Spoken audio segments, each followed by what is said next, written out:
Hey guys, at Complexcon a couple weeks ago, my homie ASAP Ferg and I were gonna do an Ask Garyvee. He got caught up on some business. So what you're about to watch is me improving a keynote and a Q&A session when I was going in the mindset of doing an Ask Garyvee. Hope you enjoy it. A lot of culture talk, a lot of attention talk, some really solid Q&A at the end. Have a great holiday season. Hope you're enjoying your Thanksgiving weekend. Check it out.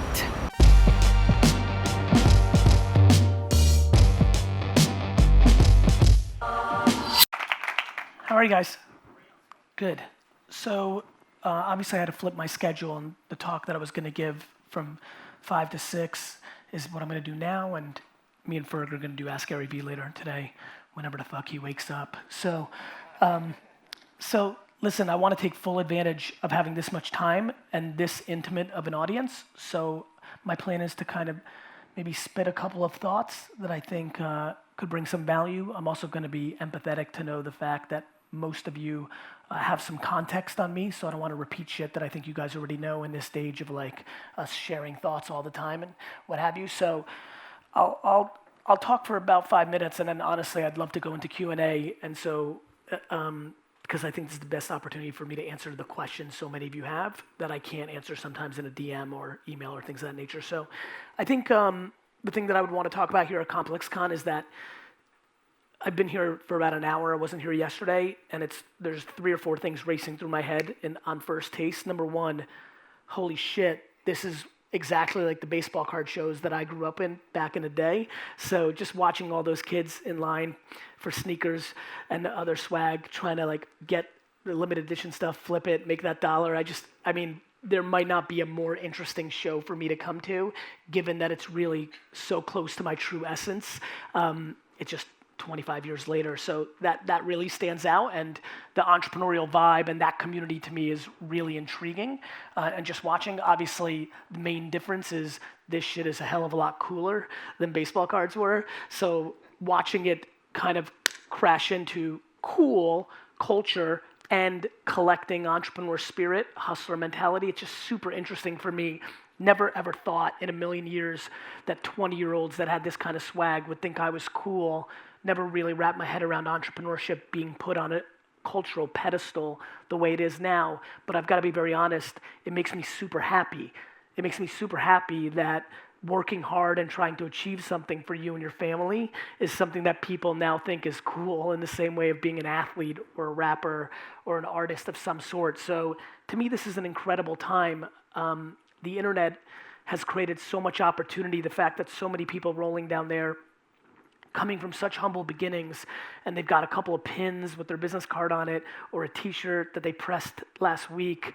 Just seeing that kind of grind is super inspiring, to be very honest with you. I think the thing that I trade on and the thing that makes me so confident about how this all plays out for me is I am far more attracted to the idea of let's go right now to a printing press and make some shit and set up a booth in the corner and nobody knows who the fuck we are and try to sell something for $10 than I am with the thought of like, I didn't even go out last night, right? Like 700 DMs of like, yo, this club and this table and this spot and these people. And it's just so interesting to me, like what draws me in. And I know that all the stuff that I got hit up about last night is what draws a lot of people in, especially the young men in the audience. I get it. But my hope is that they get tricked along the way and fall in love with the process, not the treasures that come along with it. That they fall in love with that intoxicating feeling to wake up and feel purposeful about something. That some shit that went through their head one day that motivated them, they pasted on a t-shirt and it got going and it took off. And so I think it's an incredible time. I think the undercurrent of negativity in society is feeding it even more. I think it's the oxygen. I like the idea of people finally wrapping their head around that nobody's going to do it for them. Not their parents, not their teachers, not the government, nobody. You know, this morning I posted "Nobody owes you shit" on Instagram and just kind of watched everybody react to it, and it excited me because it's something I've been saying on social media for 10 years. And for the first time, the comments, because, you know, one thing for all the young kids in here, I would give you a huge piece of advice. Spend a hell of a lot less time worrying about how many likes and how many views you get, and start spending a hell of a lot more time reading every fucking word somebody replies to a piece of content you put out, and more importantly, then take the time to maybe engage with it, shit will go in the right direction. Anyway, after 10 years on Twitter, let me go way back, on MySpace and Twitter and YouTube and Facebook and on and on and on, I would honestly tell you this morning, the way the community responded to Nobody Owes You Shit is probably the most excited I've ever been, because over the last 10 years, everybody's jumping in and just coming up with bullshit excuses, but this guy owes me $30, or, just funny, different shit. This was the most collective, like, I agree, fuck it. And that has been my calling card. The reason I get to sit here, the reason I get to go downstairs and have this collaboration with K-Swiss, the reason I'm going to achieve all my goals in life, most importantly, impacting people in a way that builds my legacy. The good I'm trying to give you is selfish. Everybody's giving me love downstairs. I'm selfish. I need that love. I feed off the admiration in your eyes. That is what I'm trying to achieve. All the treasures and all the things that come along with this, I got that a long time ago. I thought I made it when I made 100K. 100K a year was my barometer at 15, 16. I was like, when I get 100K, I wanted to buy the jets, but for some reason 100K was like, right? And so we sit in an incredible time. And if you're sitting here with me right now at this kind of event with me, with this vibe, well, then you're 99% ahead of everybody else. I mean it. If I could just get people to understand the perspective, the fact that you understand this culture, the fact that you have that undertone of entrepreneurship and hunger and drive, you're legitimately ahead of 99%. The fact that this is Sunday morning and it's early, and I know we got an hour back last night, but it's still fucking early, in a world where a lot of people are just laying in bed right now, a lot. In a world where 3 years ago you were laying in bed, to me that's exciting. And so this audience and this convention center inspires me, and I'm just flattered I can inspire back. And so let's talk about another thing, and then we'll open it up for Q&A. You guys hear this from me, but I'm going to keep pounding it because I never want to ever let you waver from it. It's just about attention, right? Attention is the game. Whatever you're trying to achieve, if you're trying to raise money for a nonprofit, if you're just trying to help your mom out at home with another $100 each month, or if you're trying to go for it all, right? Yachts and planes, materialistically, or all-time legacy, it's all going to be the same game. Can you understand where people are paying attention that is underpriced? I understand that. You guys understand that intuitively. It's why you're sitting here. The underpriced attention in our society is on YouTube, it's on Snapchat, and right now, more than ever, it's on Instagram, right? And so once you understand that, and again, you take it for granted, what you don't understand, as I look at these young, pretty faces, is it comes natural to you to understand where everybody's trading and spending time, but the world isn't acting on that. My friends, if the biggest companies in the world understood what was actually happening, Nike and Adidas, those fuckers downstairs, they'd be spending 70% of their money on Instagram and Snapchat and YouTube. And it's not even close. They'd be dropping product on everybody just for the free exposure of your 7,000 fans because it'd be worth it. So please do not get it twisted. Do not get confused. You were ahead of the game, theoretically, strategically. Now what you got to figure out is two core things that everybody fucks up. First of all, the shit you put out on those places needs to be for people, not for yourself. The shit that you put out on these platforms, everybody's self-promoting. Everybody's trying to get more followers. Everybody's trying to sell something. The reason I wrote jab, jab, jab, right hook was trying to make a very clear picture for you, like give, give, give, and then ask. If you pay close attention to who's winning that doesn't have some disproportionate advantage, like they're already ridiculously famous and or they're so fucking attractive you can't stop looking, as long as they don't have those two things, if you look at everybody else who's winning, they're giving in their content. They're giving in their content. And they understand. Let me give you something small because I know you guys pay attention. Why did I put that red bar at the bottom of my videos? Because I'm testing shit. I'm trying to figure out how to bring value. I learned, I don't know how nerdy you guys get, but Medium. How many people know Medium, the blog post? It's the platform, cool. You know what they did that fucking blew my mind? They told you how long the article was to read. This happened like 3-4 years ago, right? You've started seeing it in other places. I do it on my blog because of it. It says 3-minute read, 2-minute read, 4-minute read. It was crazy. It seemed so simple, but it was so valuable because time is the most valuable thing. And so I'm always trying new things. If I can recommend anything for you, one thing that I've noticed is that everybody gets into the same patterns with their content. Like if you're a good photographer, you're just taking fly-ass photos, and it might be the skyline or the beach or a piece of fucking fruit, but it's the same fly-ass photo, right?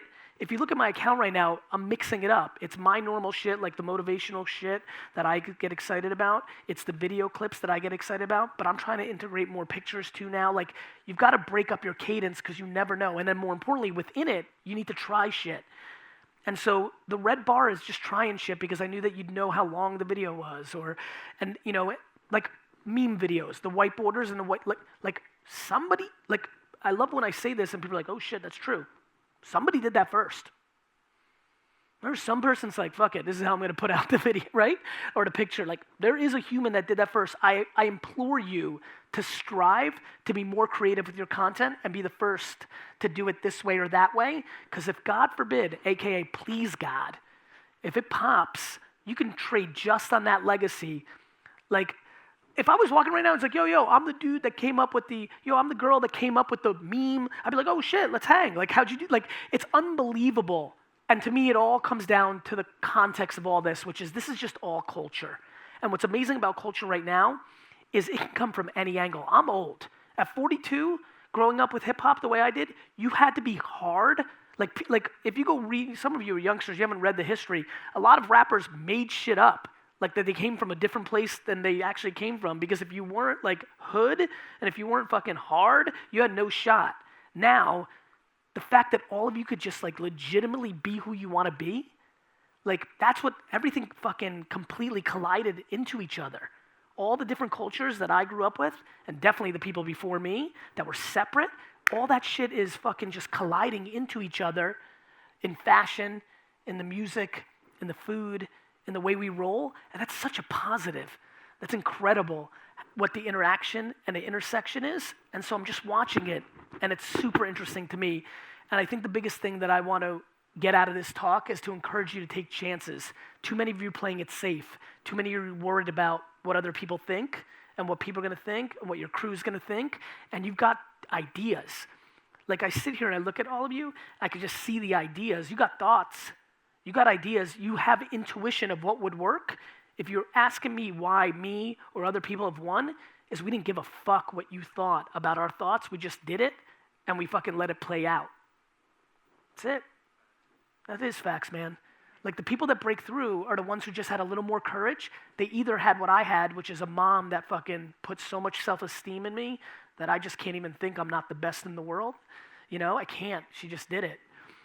Others came up a different way, had different reasons. Maybe you're numb. Maybe you fucking went the other way. Got beat up so much, you just fucking hit the bottom and you're like, fuck it. Like, got nothing else to lose, right? The video I posted yesterday on Instagram and the one that got like, Andy, it's like 20 million reach on Facebook, where I talk about just fucking fail on purpose, right? Like watching all of you guys interact with that, like I kind of mean that. It's crazy for me that like, I remember, I'll tell you a story I've never told publicly. I went to the White House. Barack Obama invited like 7 people to talk about like tech and communication and like what the fuck was going on. And I remember I sat down, I'm in the Oval Office with Barack fucking Obama, right? And like the CMO of like Amex and Angela, who's now the CMO of Apple, and like these gangster marketing people. And I remember sitting there and I walked in and I sat down and I'm sitting directly from Barack. Oh, by the way, that was the best part. I called him Barack, and everybody corrected me like Mr. President. I was like, oh, sorry. I thought somebody was going to shoot me. And actually, in the slip of the way I called him Barack, that was the only thing I thought about on the Acela, on the train back to New York the whole time, which is, fuck it. I've been to the tippy top of a human being. This is the man that runs shit, period, free world. I felt better. And so that's what I want for everybody. Just that feeling where no matter where you are, you just don't care. You really don't. And I know that's hard. And honestly, if you ask me what I'm doing with my content right now, I'm trying to be your shield. I'm trying to make you jump. And if you fail, you just point to me and be like, Gary told me. You know, like, He's the reason I fucked up.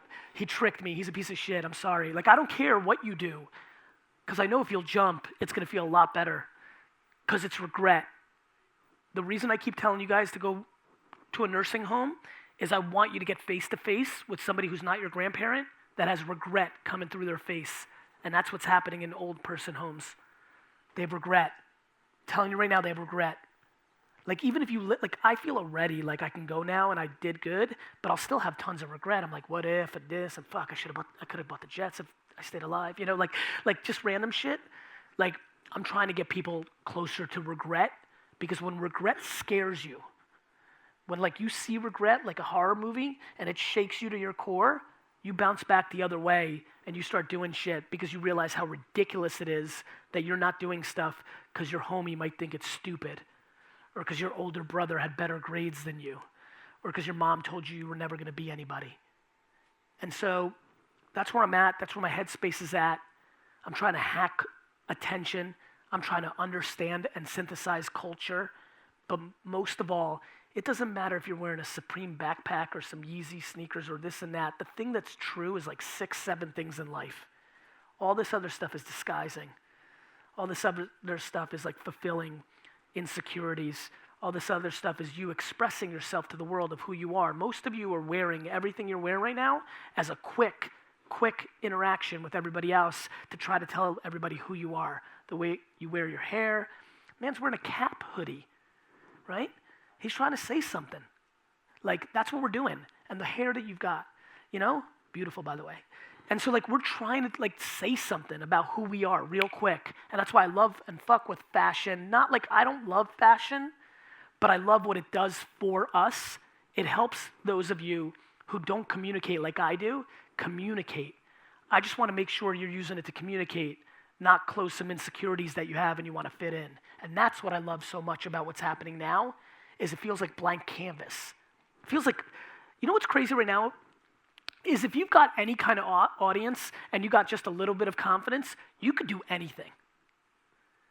If you take the 100 people that have the most confidence downstairs, if they walked in here with an umbrella as a hat, in the first 10 minutes, everybody would be like, what the fuck? And an hour later, people are like, well, where do I get that umbrella?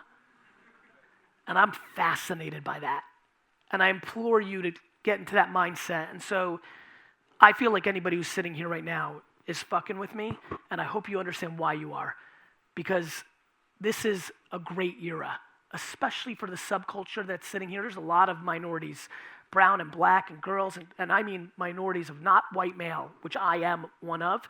This is the greatest era because the internet's the middleman and nobody stopped. Why the fuck do you think Harvey Weinstein and Kevin Spacey are getting taken down? And by the way, if you're a bad person and you're 60 years old, you're shitting your pants right now. Because you're fucking next. And do you know how happy I am about this? Do you know how happy I am? Do you know how happy I am that the girl sitting third row in the middle, Kate Franklin, like somebody who worked for me for a short period of time, that I know every interaction I had with her. I know what she says behind my back. I know why we're going to meet in an hour and talk again. Like, doing the right thing is always the right thing. And this is finally the era where that's going to play out, because 20, 50 people used to be able to hide shit. And so it's about to get much better or much worse, depending on how you decide to live your life. And so if you go read my first 2 books, Crush It and Thank You Economy, very subtly and very specifically, I'm telling people the shadows of our society are about to change. That I changed when I learned social media, like in my head, when I was like, fuck, everybody's gonna know everything about everything. And so since 2008, I've just been living a different kind of life, and I just like it. I think the only way to survive and really win is gonna be on good and positivity, and that's crazy. That's super exciting. And so I implore you to know one thing. Everybody I laugh when people, like some of you I just met and some of you I met on, I laugh when I leave a situation, quick selfie, quick hello, quick love, and I walk and I know what's happening. 9 out of 10 times they're like, oh man, thank God he's this nice in person. I was hoping he wouldn't suck. Like it's always good. And I laugh because I find it funny that we've become so cynical because of the world we've lived in for the last 100 years, that being nice or doing the right thing is the positive outcome, right? That it's not the expected. that we're protecting ourselves because we don't want to be let down. That even there's a saying, like, you don't want to meet your heroes. Like, it's so sad. And I don't think that's going to play out the next 100 years. And so most of you were very young in your game, right? You're not even, you're thinking and you're aspiring in your brain the way I did when I was in this audience of where you're going to be. But it's still 5, 7, 15, 20 years away, right? I just want to make sure that you realize the quickest way, because everybody wants to get here quick. It's always patience. The quickest way to guarantee you'll get to wherever you want to get to is by treating every single person you interact with serious love. Because they will build you. They will build you. They will put you on your back. And they're also the people that will fucking tear you down behind. You think somebody who's in power, in charge, who's got some juice is the one that you need to be pandering to. Those people aren't doing anything for you. It's the people that you're sitting next to right now.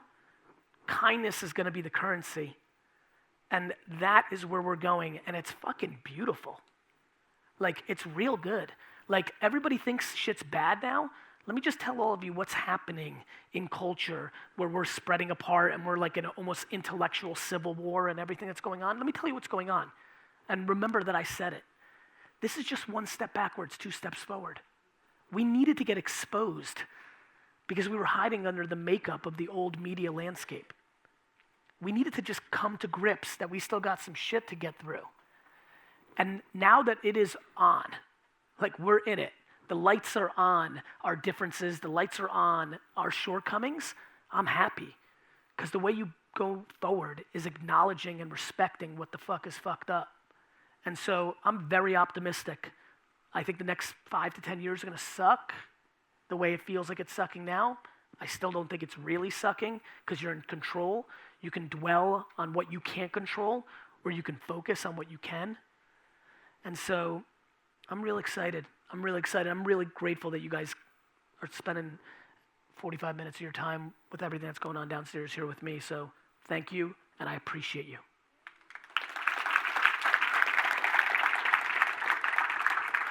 So look, I went super heady and like up here and emotional and like up here, but while we've got this 25 minutes, this is the time to get selfish as fuck and let's go real down here, like AKA, yo, how do I sell hats on LinkedIn? All right, my man.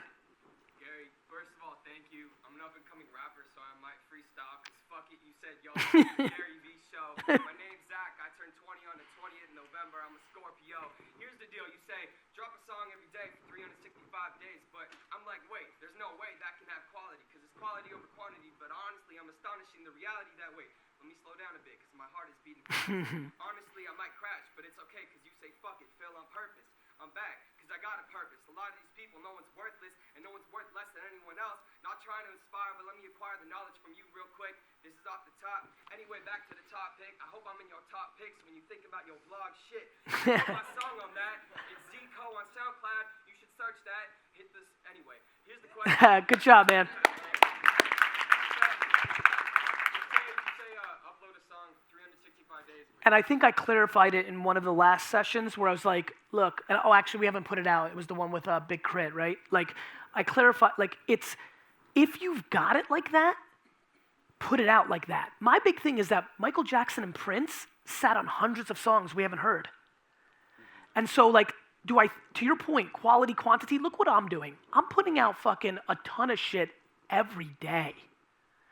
And I have a good feeling, because I'm looking at it every day, that it's quality, right? And so if you can put out 113 songs, do that. And if you can put out 365, do that, because these are at bats. Music's interesting. Music's like content. You're literally one song away. My man, you're literally, like, I need you to really wrap your fucking head around what I'm about to tell you. 15 years ago, you had to get found, you had to get signed, you had to get through this. People talk, when I talk about this, a lot of artists came in, I made a reference to, like, you had to get found by L.A. Reid and then put on, and some girl jumped in the comments on Instant. She's like, and even that doesn't happen. She's like, I was signed by L.A. fucking Reid, and I got caught up in the system. My shit never even came out. So 20 years ago, man, you had no fucking chance. It was fucking .00. It was ridiculous. Now you can put something on SoundCloud or Spotify tomorrow, and it just might be the song. So yeah, I want you to put out as much as you've got, and if you only got 6 good songs in you, then you're not gonna have a career anyway, right? And so, or maybe I'm wrong. Actually, as I said it, I'm taking a step back. One great song is a lot of people's entire career, right? Right? So, let's not call people out. And so, yeah, man, I just want you putting out stuff, right? Like, when I was in Mount Ida College, battle rap was real hot, and like people used to really go up against each other. And some of the shit that I heard is like the coolest, best shit I ever heard. And a week later, I talked to them, and they didn't even remember what they said because they weren't writing and then battling bullshit. They were like really doing it from the top. That's why I have D-Rock, man. Some of the best, that fucking video with that little kid in the liquor store where I was like, told him not to worry about YouTube views. They got so many views. That would have been lost in fucking space back in the day. Back in my day 2 years ago, that would have been lost in space. But now that I have them filming, right? Like, so yeah, man, I think the quality quantity conversation was for a day and age where distribution was different. It's true, but as many at-bats as you can get, because what is crazy is one song. And sometimes it comes early. Lil Yachty it happened fast, right? His one song happened quick. Kylie fucking, just like one person puts it on, Thank you. You got it. My man. Hey, Gary. Harry Duran, host of Podcast Junkies. I have 2 pieces of gratitude and a question. The first is, I don't know if you remember. Oh, first, thank you for getting me in here for free. No worries. Because this is on you, and your text message, that worked. So Go thanks for figure. that. I don't know if you remember CJ Bowling from Vid Summit, course. so I just wanted to give you a quick update. He was at 30 followers on YouTube. He's at 10,000 now. I just saw it yesterday, so kudos to That's that incredible. again. The question is, I'm more interested, rather than a tip or a tactic, to understand what your OS is like. So what's something you've changed your mind about recently? That's a great question. What have I... God, it's funny because I'm narrow and deep. Changed my mind. I'll tell I don't have a quick answer, but I'll tell you the best thing that I've changed my mind about, which I guess I changed my mind, but it was more my actions. I've become much better at radical candor at VaynerMedia. I'm so positive, and I love honey over vinegar, that I think at times, the second time there was conflict or issue where I decided to deploy more optimism and more honey and more sunshine and hoped when they went back out of my office into the company or my audience, I think that I'm starting to do a better job of speeding up the process where I'm like, look, you're fucking up and you're gonna get fired, and let me tell you what to do. Instead of making that the 4th conversation, it's now starting to be closer to the 2.5 conversation. And I've got to be honest with you, I've felt the very positive ramifications of that, and it's taken me from positive and good and a little closer to shooting it straight. I talk about my dad. Yeah. That was more about my actions and not stealing and not doing the wrong thing and not bullshitting. But I think I'm going through a weird version because Vayner's getting big and I have almost 1,000 employees now. And I've seen some of the things I don't like about Vayner face to face, and it's on me. The thing I've changed my mind about is when I think about the honey empire and honey over vinegar, I used to say honey over vinegar, but I think in my actions I was honey over vinegar, or even worse, the thing I'm most fearful of, honey, you're fired. And if you were the kind of person that wasn't self-aware, if you didn't hear the vinegar, even though I was trying to tell you in every piece of honey, like, you're fucking up, shit's not right, it still felt like I fucking pulled the rug out from underneath you. So I would say the adoptance of radical candor in the mix of my tool belt, in my Swiss Army knife, is taking me to the next level. And I imagine they appreciate you more in the end because you were honest with them. It's funny. A certain group, that 25% that was my vulnerability, no question, is probably going to appreciate it more. And at least if nothing else, they're not stunned. Even though for me, it was like, how did you not see it in the nuances? Now it's just more black and white. So adopting a little more black and white. Thank you. You got it. Gary, what's up, man? Ivan, good to see you again. Great to see you, Ivan.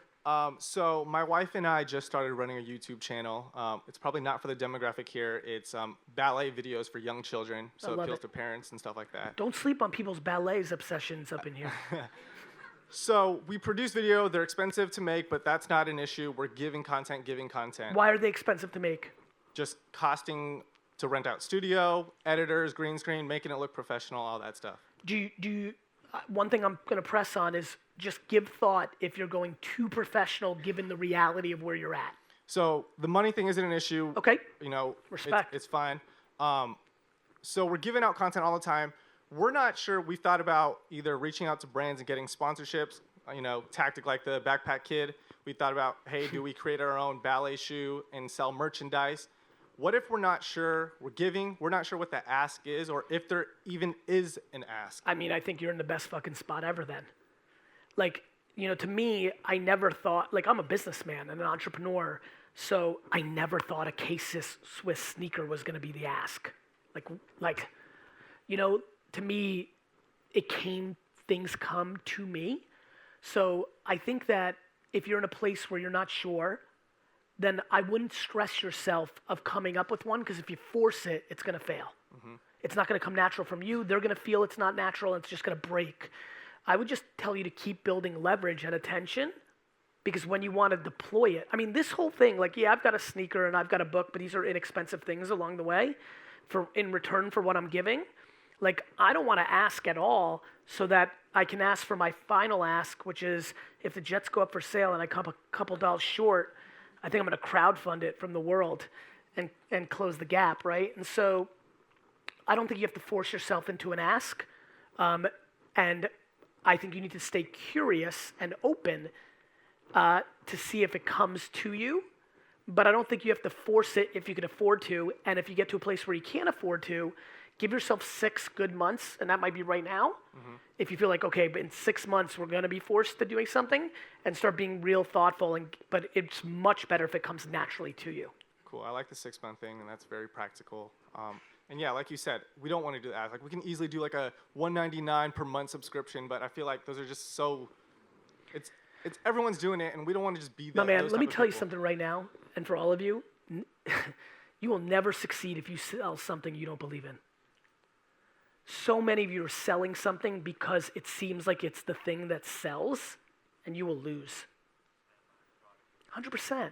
You got to stand by your product. You got to love it first. So I get that hoodies, right, and beanies and sneakers and backpacks feel right now, but if you love your shit, it will come to you in 3 years. Nobody was wearing socks that had cool shit on it 5 years ago, right? So if you really believe in it and you love it, it will come to you. And things go up and down. Things go up and down. Cool. Yeah, don't force it. But if you know you need it in 6 months, and I saw how you reacted, start getting curious and start really getting deep in ballet culture, and maybe in the depths of ballet culture on some small hashtag, you see somebody doing something fly, and you're like, okay, that's going to emerge. Maybe you DM them, you want to do it together, or maybe you're inspired by it and DJ your own version of it. Cool. Can I get a right hook real quick? Mm-hmm. For those with young children out there, Buttercup Ballet on YouTube. Good for you. Thanks, Gary. You got it. Hey guys, just real quick, I hate to be this guy, but we have time for 5 more questions if we make them quick, please. You got it. And if you're in line, I'll try to make 6 if I go real quick. Go. I'll be quick. Yo, what's up? What's up? G, bless up. You're an amazing person. Thank I met you back at Shoe Palace. Yes. That was an amazing day because when I looked at the vlog after you posted it, I was skimming through. About 18 minutes of that shit was just not Shoe Palace. And then it gets to Shoe Palace, and I was the guy that you put the clip in. It was the only clip. And it's so funny because I was at an event on Friday supporting a friend, and some random person was like, yo, Garyvee posted a video with you. And I thought that was the craziest thing. I don't have a specific question to ask you because you give out so much free content. Yep. I just take it and I apply it and I do trial and error and everything. Good. What I do have to ask you, though, is I want to challenge you to rock, paper, scissors. Okay. And if I beat you, we have a sit down. Okay, so I've only done this one other time, and it was with Jerome Jarre. Yes. And he won because he cheated. Are you good at cheating too? I'm good at Tell winning. the truth. I'm good at winning. But are you good at it because you kind of actually practice rock, paper, scissors, and you know what's going to happen? My girl and I always play rock, paper, scissors for who pays. And You normally... make your girl pay for shit? Hey, no, wait. No. The hey, fuck? Wait. Nah. I'm kidding. She a hustler. Respect. She a hustler. She Respect. independent. I get it. Listen, whatever she wants. Yeah. All right, yeah, let's do it. Cool. All right, what does it go? 1, 2, 3, shoot? Yeah, 2 out of 3. No, 1. Straight up? Yeah. Sudden death? This dude came up, he was like, I'm not going to take a lot of time. Now we're doing this shit. Then he wants, right? Right, my man? Right? Then he wants 2 out of fucking 3. Why not a 7-game series? One time, ready? Well, I want to make sure. So, Juan? rock, paper, scissors, then shoot. Got it. Rock, paper, scissors, shoot. Rock, paper, scissors, shoot. You got it. Gary at VaynerMedia. Well, I've been trying that. I need to. You're going to say, I beat you in rock, paper, scissors, and I'm going to fucking have a meeting with you. Let's go. All right.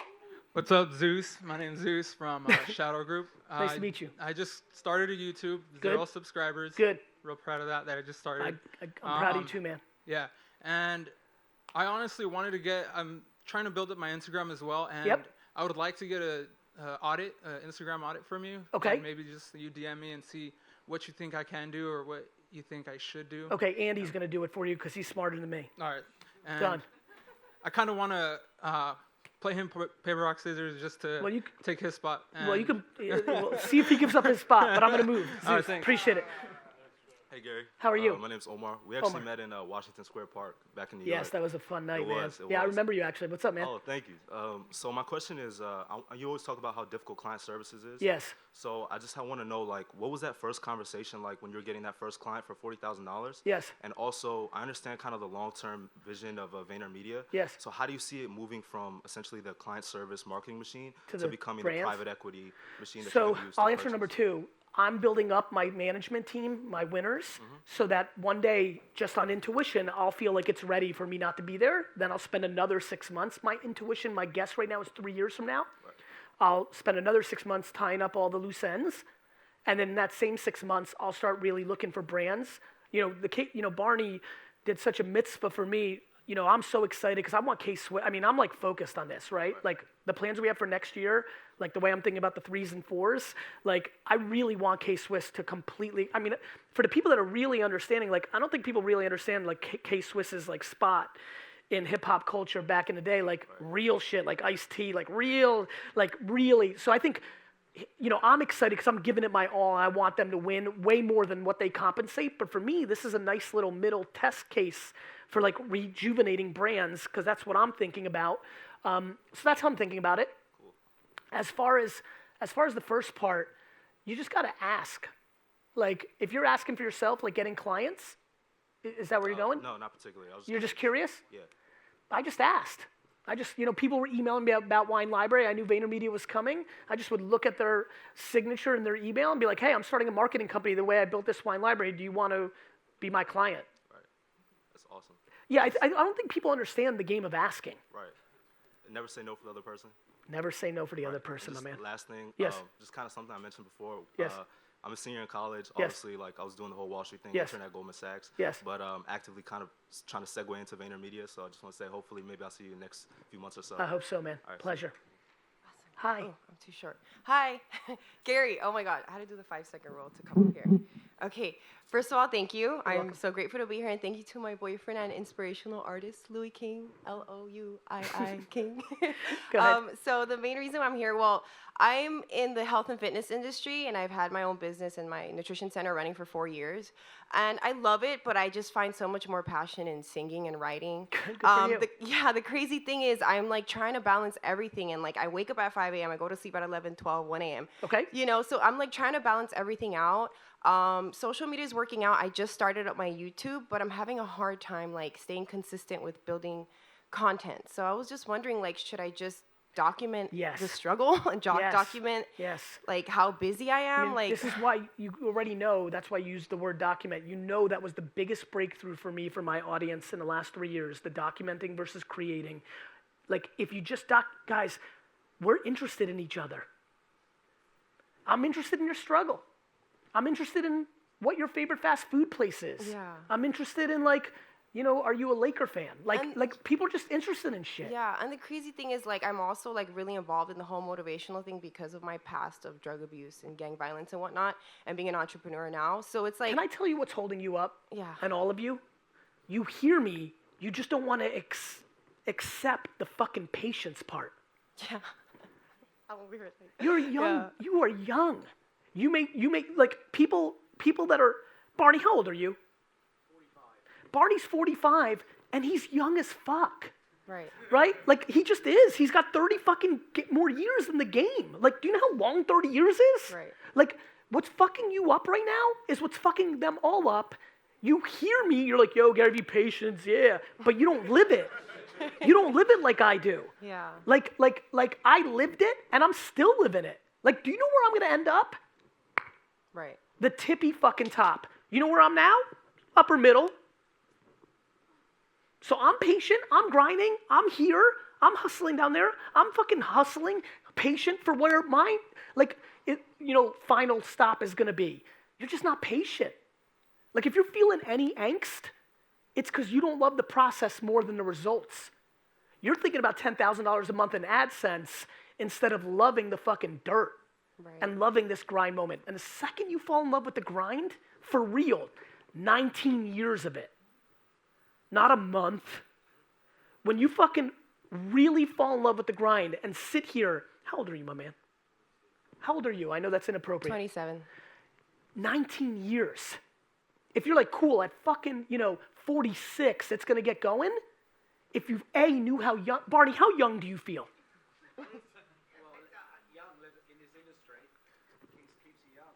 Young. If you knew what 46 felt like, 19 years wouldn't scare you. Right. Right now it does. Because it's almost your whole fucking life. Right. That's it. Okay. Patience. Got it. Don't if you're really grinding 5 to 11, Yeah. well then you're fucking doing the work. Now the next part is patience, and then your talent is gonna take you where it's gonna take you. Yeah. Like either you got it or you don't. I do. And like if you do, you have it to some level. And somewhere between Beyonce and Schmeyonce is where you're gonna end up. Right. And you just, as long as you're putting in the grind and having the hustle, you just gotta respect that somewhere between Beyonce and Schmeyonce, right? Right. Or you're picking the wrong thing and you're romantic about music, but you're the best architect that ever lived, but you never tried it. That's the framework. If you're working as hard as you can and you're patient, then your talent is gonna take you to where it is, Right. right? Or did you pick the wrong thing? Listen, I wish I could be a rapper, but I just know I'm not. And I know I've got rapper tendencies in the way that I talk, but I'm an entrepreneur. I will fucking build a bigger business than all of you combined every day of the week. That's the fucking facts. And that's it. Take it for what it is. And if that motivates you, show me. Email me in 15 years with this clip. Show me. Thank you so much. This is our last question, guys. My man. Hey, how's it going, man? My name's Austin Reynolds from South Florida. Off the rip, I just want to tell you thank you so much for inspiring all of us. I've gone through some difficulties in the past couple of years, and your words have really got me through some struggles and everything. And Means a lot my to me, question for you is, I've gone through probably 15 surgeries, physical therapies, here and there, and I'm trying to piece all the documentation together and try to make an impact to others by sharing them my positivity, that nothing's ever hold me back or held me down. Yes. And I was going to see what someone from your stature, from someone who's made it in the industry, someone who's trying to become up and coming, how to get there. How do you get to the next spot? Yes. You know it's going to be the repeat of the last thing. And the truth is, your circumstance matters so fucking much, because it's one thing if you've got less adversity in your life, regardless of what it is, for everybody else in this room who's not in a machine right now, right? Mm-hmm. And if you're in the negative mindset, it's a whole different thing to the audience that sees themselves in you. Mm-hmm. It's real easy to get dark. Okay. It's real easy to not see it, right? Mm-hmm. So it's going to be patience and things of that nature, right? It's going to be the same stuff, and it's going to be the stuff that I started with, which is so back to what you were saying, because I want to take my last 2 minutes with you. Okay. How are you putting out your content? Through Instagram and through Snapchat. I haven't really executed anything. I've kind of have a very large base back at home in South Florida, and everyone kind of knows who I am in my home city, in high school and my college that I went to. So everyone's kind of known who I am, and I've always kind of been uplifted. I've never been held back, never looked at anything. I traveled 3,000 miles in California to see you with my buddy, so everything kind of doesn't hold me back. So I just am having struggles kind of getting the What do you want to happen? Like no bullshit? No like you want to, like from a fame and financial I don't want standpoint. any financial. I don't want any fame. I want people to read that I'm 4'4", 22 years old, went through 15 surgeries and born with dwarfism, that I'm at Complexcon in Santa Monica, and I didn't let any shit hold me back. Well, good news. hopefully D-Rock's been filming. Somebody's been filming. We'll definitely make sure that happens to some small degree. Let me give you a good piece of advice. You need to get somebody who does what D-Rock and Babin do, and you need to start vlogging and somebody filming you, and I'll help you get somebody for free for a year. Got it? Got it. And by the way, real quick, not because I'm gonna pay, I'm not that great of a guy, I mean it. It's because there's so many amazing creators who'd want to do it, and they're gonna know that I care, and if they do it for him for a year, then I will do something, I don't know what. That's number one. Number two, you're gonna make it a Facebook watch show. So everybody's trying to blast off on YouTube, and it's hard, because supply and demand of attention. There's a lot of shit on YouTube, and there's not a lot of growth hacking ways to get there. Collaborations, there's some stuff, thumbnails, titles, but it's a fucking grind, even for us. We haven't, popped it. Facebook Watch, for all of you right now, I'm telling you right now, I'm so happy, I haven't said this really publicly yet. Facebook Watch is a huge opportunity. Here's why. Facebook wants to kill YouTube because Zucks is a gangster, okay? I know he doesn't look like it, but take every gangster downstairs combined, and they don't have shit on one little Zucks. Dude is a fucking gangster. So, here's what Facebook's doing. If you make a watch show, and if you don't know what I mean when I say Facebook Watch, news alert, Google what is Facebook Watch. Read it, understand it, start your vlog on Facebook Watch, not on YouTube, because Facebook wants Facebook Watch to work, right? So they're gonna give you extra distribution even though you got nobody. Take your Facebook fan page, take your Insta, take your Snap, take your YouTube, take the signature in your email and push everything into your Facebook Watch. Call 36 of your homies and be like, yo, it would just mean the fucking world to me if you subscribe to my Facebook Watch and the first one that comes out, just share it and like it. Got it? Just fucking, I always talk about, this is why I love this culture. It's just mixtapes from the back of your fucking hoopty, It's just a baseball card show. Like, I got goosebumps all up in my body when I walked down there. I'm like, this is a baseball card show, right? It was how I grew. It was selling blow pops out of my backpack. That's all this is. It's the same shit. It's just with attention and the stakes are bigger. Facebook Watch vlog. Get everybody in your high school and college and anybody that ever gave a fuck about you. Take 2 straight days and just fucking lounge and be like, this link, follow me on this show. When I have a new book coming out, like I have Crushing It come out in January, like during my holiday vacation this winter, I will lay there and hit up every person one by one. Not bulk blast email, not an Instagram story, one by one by one and be like, yo, buy my book. And so everybody here can do that for whatever the fuck they want. Get 813 people to follow your watch show. Get all of them on the first episode. You gotta text them back again. Real grinding, 15 hours a day, biz deving, sliding into the DMs, hitting up everybody, right? You get 1,000 people to like and share your first episode of a Facebook Watch vlog, right? And share it, something will happen. Mark my words. Thank you so much. You're welcome so much. 1:30 to 3:30, I will be at the K-Swiss booth. Come through, buy a pair or not, take a picture or not, hug it out or not, but I appreciate all of you. Have a good day. Love it. Hope you enjoyed that. Would love to get your 3 cents, not 3 cents in the comments section on 2 things. 1, what was the best beverage you had during Thanksgiving? And 2, what was the unique new insight from this keynote that caught your attention? See ya.